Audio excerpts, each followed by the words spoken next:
أهلا وسهلا فيكم. أتمنى تكونوا مبسوطين من محتوى القناة، ولا تنسوا تشتركوا في القناة وتعملوا لايك وشير لفيديوهاتنا وتشاركونا بتعليقاتكم، لأنه تفاعلكم سبب رئيسي في استمرارنا. وصفتنا اليوم وصفة بسكوت الزنجبيل، وصفة شتوية ومناسبة للأعياد والمناسبات وممتعة في التحضير، خصوصا لو اشتركوا الأطفال في تحضيرها معنا. ابني بحب ياكل بسكوت الزنجبيل مع كوب من الحليب كوجبة خفيفة خلال اليوم، تعطي شعور بالدفء، خاصة إنها بتحتوي على الزنجبيل والقرفة اللي من فوائدهم رفع مناعة الجسم. وأيضا من مكونات وصفتنا العسل الأسود أو عسل قصب السكر، اللي بيحتوي على الحديد والكالسيوم والمغنيسيوم المهمين للجسم. مكونات تحضير بسكوت الزنجبيل: 2.5 كوب من الطحين أو الدقيق، نص كوب من العسل الأسود وممكن استبداله بعسل النحل أو القطر اللي هو الشربات، إلا إني بفضل استعمال العسل الأسود. 100 جرام من الزبدة الطرية،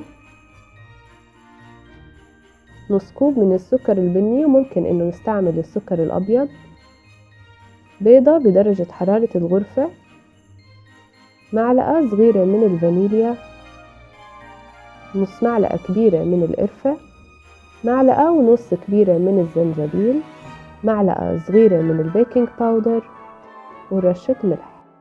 رح نحضر المكونات الجافة، ممكن نخلي ولادنا يساعدونا بهاي المرحلة. أول شي رح نضيف القرفة، الزنجبيل، البيكنج باودر، ورشة الملح. بعدين بنقلب كل المكونات الجافة مع بعضها. مشاركة الأطفال بهاي الأمور مهمة جدا، سواء كان ولد أو بنت، لأنها بتزيد من ثقتهم بأنفسهم وبتعطيهم إحساس بأهمية التعاون والمشاركة. وهلأ بدنا نحضر المكونات السائلة. أول شي بنضيف السكر البني، بنضيف عليهم الزبدة، ومهم جدا إنها تكون طرية.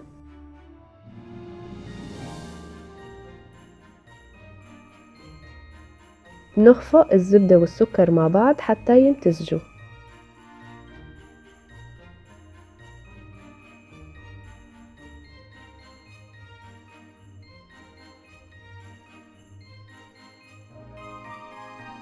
بعدين بنضيف عليهم البيضة مع الفانيليا،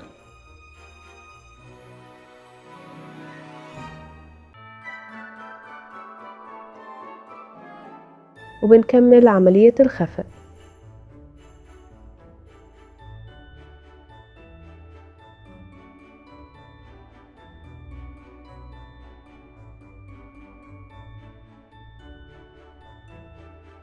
وآخر شي بنضيف العسل الأسود الغني بالمواد المغذية، ومثل ما قلت لكم ممكن نستعمل عسل النحل أو الكورن سيرب، أو ممكن تحضروا القطر اللي هو الشربات من خلال غلي كوبين سكر مع كوب مي وعصرة ليمون. لكن العسل الأسود أو عسل قصب السكر بيعطي طعم مختلف للوصفة.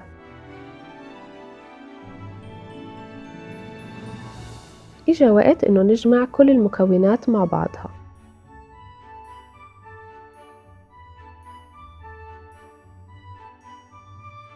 رح أضيف نص كمية المواد الجافة تقريبا، حتى يكون سهل استعمال الخلاط اليدوي الكهربائي، لأني لو أضفت كل الكمية ما رح أقدر إني أخلط المواد مع بعض.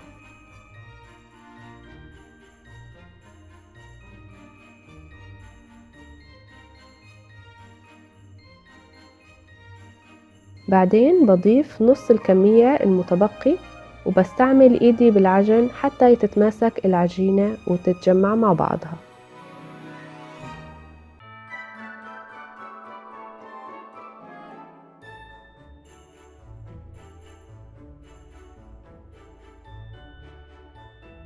شوفوا شكلها النهائي وملمسها ومتماسكة وطرية جدا، حتى ريحة مكوناتها رائعة.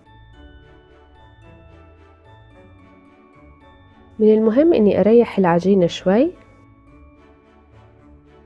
رح ألفها بالنايلون وأتركها بالثلاجة لمدة نص ساعة.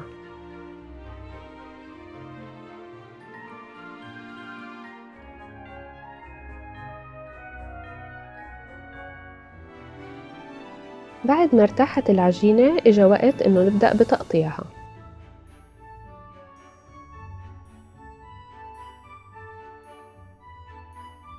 على سطح نضيف رح أرش شوية طحين حتى ما تلزق العجينة،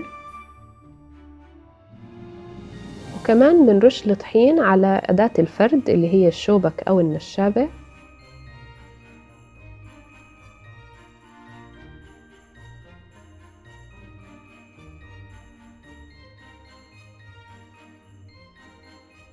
وبرش رشة صغيرة على العجينة من فوق. رح أبدأ بفردها حتى تصير عندي بهذا الشكل.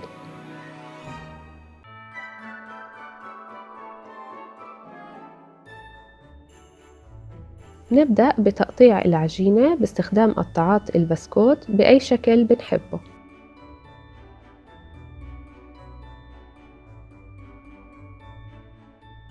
أكيد من الأفضل إنه نقطع بشكل منظم، لكن الأهم في هاي الوصفة إنه الأطفال يستمتعوا ويقضوا وقت لطيف.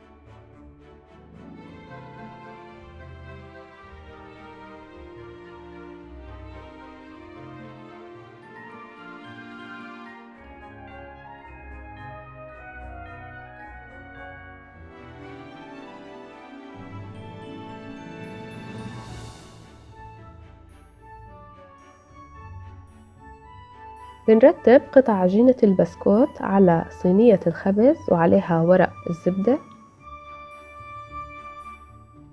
مو مهم إنه نترك مسافة ما بين القطع، لأنه القطع ما رح يزداد حجمها خلال عملية الخبز. وبنجمع قطع العجين المتبقية وبنكرر فردها وتقطيعها حتى تخلص كل الكمية اللي عندي.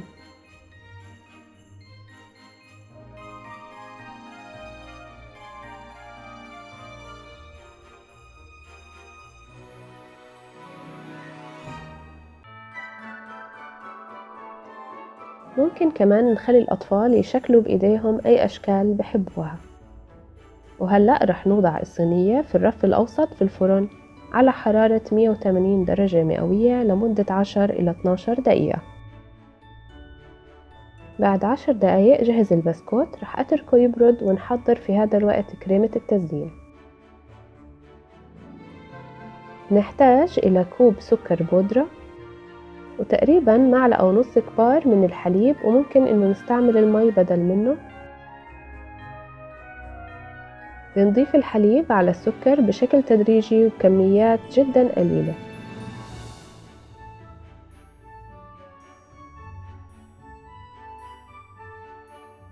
وبنقلبهم مع بعض حتى نحصل على قوام متماسك.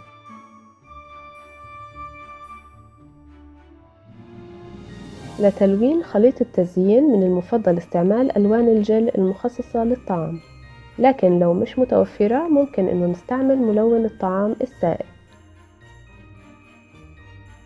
أهم شيء إنه لو استعملنا ملون الطعام السائل لازم نزيد من كمية السكر البودرة حتى يكون القوام متماسك.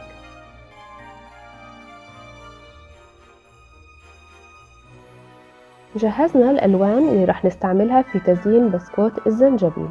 وللتزيين بنحتاج الأكياس الخاصة بالكريمة، لكن لو غير متوفرة عنا ممكن إنه نعمل أقماع من ورق الزبدة بهذا الشكل. حتى نعبي كريمة السكر في الأكياس رح نجيب كوب طويل وبنوضع في هذا الكوب الكيس وبنفتحه بهذا الشكل. بعدين بنحط فيه مزيج السكر.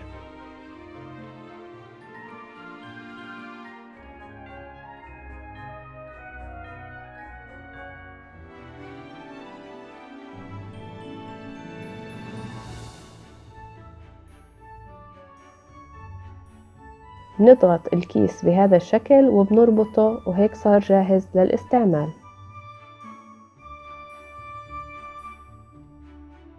جهزنا الألوان في أكياس التزيين، وهلأ بدنا نزين البسكوت. بنقص طرف الكيس بشكل بسيط جدا.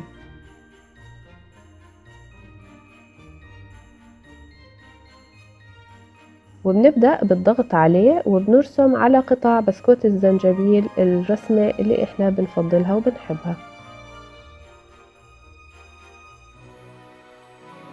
لازم تكون كريمة التزيين متماسكة، لكن لو كانت كريمة التزيين سائلة جدا وما بتمسك على البسكوت ممكن نضيف لها قليل من السكر البودرة.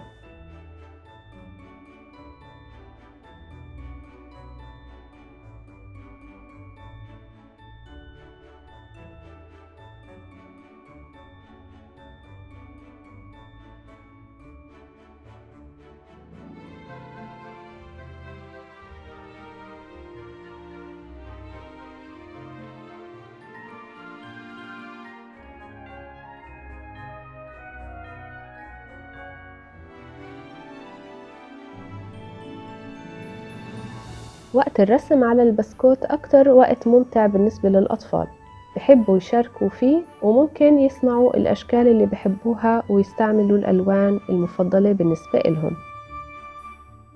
وصفتنا سهلة وشهية ومتأكدة رح تعجبكم. شاركونا برأيكم في التعليقات، واعملوا لايك وشير للفيديو واشتراك في القناة، وشوفوا الفيديوهات السابقة، ولا تنسوا تفعلوا جرس التنبيه حتى توصلكم الوصفات الجديدة. وصحة وهنا مع فليفرز باي رنا.